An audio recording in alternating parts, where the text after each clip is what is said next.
G'day guys, welcome back to Let's Do This. Today I have an absolutely incredible magician with me. He needs no introduction, but I'm going to do one anyway for anyone who's just come and joined us.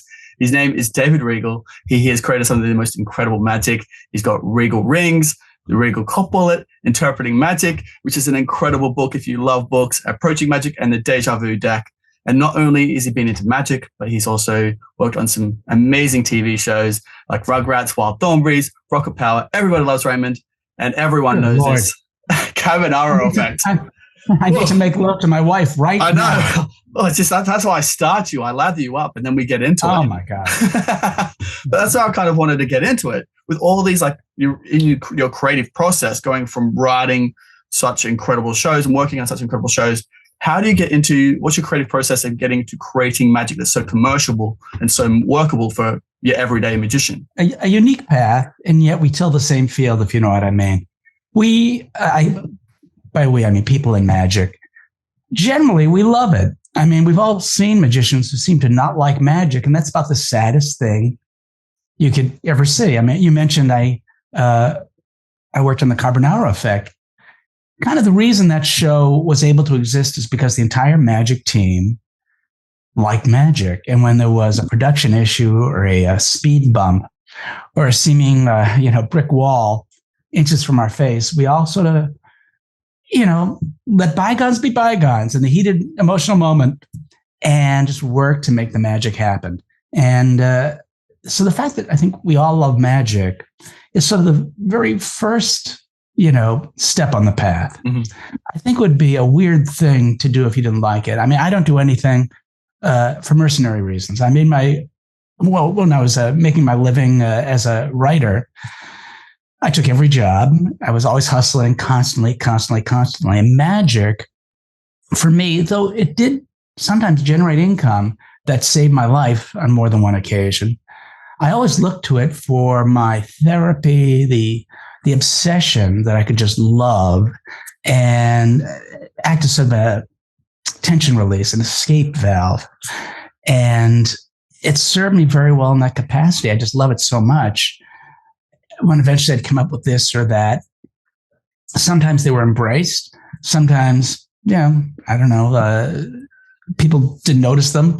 But it was really a conversation that I was having kind of with myself, and plus the conversation you and I and everyone has with magic, because magic is one long conversation. I mean, any way you look at it, whether it's, one person finds the fourth ace this way, and then 5 years later, someone says, well, why don't you find that fourth ace that way? And that goes on for decades and decades. And so I think it's great that there's so many different people in love with magic, because we look at it through our own prism. And when we interpret it, we're adding to it, hopefully for the better. But generally, even though there's technological breakthroughs and whatnot, magic improves incrementally. So even, my heroes in magic, it's not like there was no precedent for them. They were taking something that had come upon across their way and reinterpreting it. Mm-hmm. Trying to fix something they thought was a little gnarly, or maybe they just had a little inspiration. Say, instead of going left here, let's go right, see what happens. I love that. I love that about magic. Which I guess kind of leads me on to the new effect, the long and short of it. It is a relatively old illusion, the boomerang illusion. Well, absolutely. In fact, I have a dossier. This happens to be sitting on my desk. I did the instructions for it not that long ago. Oh my goodness. I can just show you a little piece of like, here's one that was sold for like 20 years. Tale of Two Fishes. Yeah. Here's one that P&L Magic had. And they have different presentations, different strengths, different weaknesses, but based, as you say, on a very compelling optical illusion that saw print in the late 1800s and then was picked up by some psychologists who are into optical illusions, and they discuss it. And you can follow the timeline I do in the instructions. I say, if you're not into this, it's fine. You can skip past it. But I'm very into it. And you can just see how it entered magic shortly after being put forward in the scientific community. And it got into magic very quickly and never went away. So, yeah, I like to respect that. And I do a lot of crediting. Mm-hmm. But at the same time, yeah, I think I put a wrinkle in there. I don't think I'm a wild egomaniac to say, did I put in a wrinkle? Yes, I did. And the long and short of it, I double up the amount of props, which allows for some interesting combinations. But the other thing I do is, well, the objects, these arches, the boomerangs, are always color-coded, so you can tell one from the other, so there can be an effect. But what I did is I added another form of labeling. One says long on it, and one says short on it. And so because of that, you end up with these very amusing and interesting moments of illogicality that are just funny. And you get these, phases that you couldn't get with just two pieces. So those combinations, I think, is it a life-changing event in the history of mankind? No, but does it make for a very entertaining, solid 3-minute routine? Absolutely. I mean, I did this at the Magic Castle, and it was just too much fun. Every time my set list came up to that trick, I just got this inward smile because I ended up with a room full of people just laughing, shaking, sometimes saying expletives out loud. And the weird thing about it is I could do, a version of the long and short of it for children, and they would understand the plot. It's so elemental. And because it defies logic, it's like getting tickled. It's just funny and puzzling and astonishing all at once. It is. There was this moment where you were talking about, the short and long isn't as long as the long and short. And you could kind of hear the audience kind of going, oh, yeah, it's making sense now. But then when you swapped it around and said, no, here's the long and short, now it's long, you could hear the audience then going, hang on, what? He just blew our minds again. And there were like laughs and giggles. You could hear people in the background going, what? Hang on, what? It was this really, really fun moment. I found myself smiling quite a bit watching this as well. It was very fun. What I like about magic is it has a way of adjusting people extraordinarily efficiently. Mm-hmm. When you see a good magician, and I see this all the time at the Magic Castle, if the performer is good, you'll see, some crazy gazillionaire there to see some magic show at the Magic Castle, not be infantilized, but to, I think, experience a pleasure in a way that's not typically experienced as an adult. When you're a little kid, they put you back on the changing table and they took at your feet, and you have this very non-intellectual kind of laughter.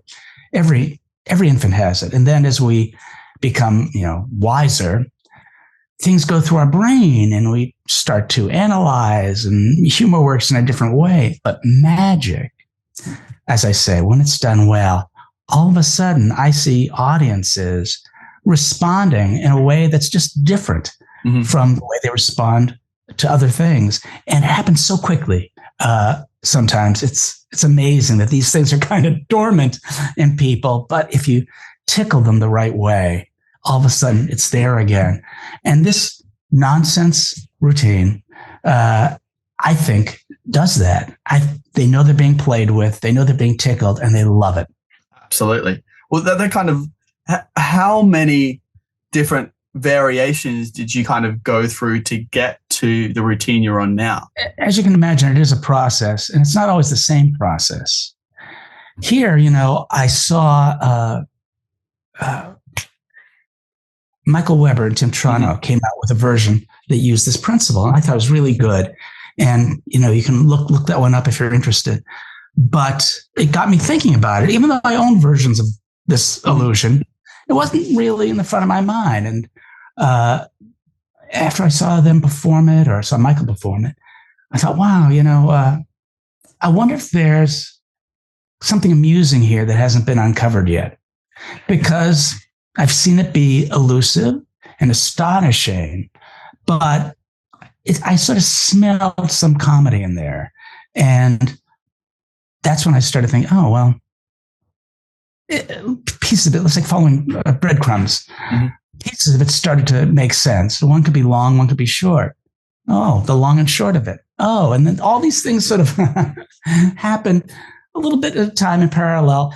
As you can imagine, you really want to work something out before you have a wood company starting to make these props. You have to work it out and work it out and work it out. And I make videos of the routines and send them to certain people, not many people, and just feel like I was on firm footing because it just smelled like something that was, the pieces were happy to be together. It didn't seem like they were getting jammed or crowbarred into place. They were just happy to be together. And as you say, when you have a long and a short next to each other, and then a short and long next to each other, and their characteristics start changing, it becomes a little too much to follow, to understand. You just know the world isn't working the way it's supposed to work. Yeah. And the routine's always a little bit ahead of where the audience is. Like, this is an old premise in Magic. We've talked about this for a while. There's already different variations out there.